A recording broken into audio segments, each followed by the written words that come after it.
Ele pegou tudo isso que podia nos prender, nos amarrar, nos impedir, nos impossibilitar, e levou cativo, aprendeu tudo isso e concedeu aos homens dons, capacidades espirituais para que sejam livres apesar de.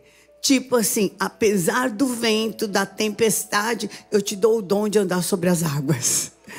Apesar do leão morto de fome, eu te dou o dom de estar nessa cova e não sofrer dano nenhum e ainda fazer o meu nome glorificado.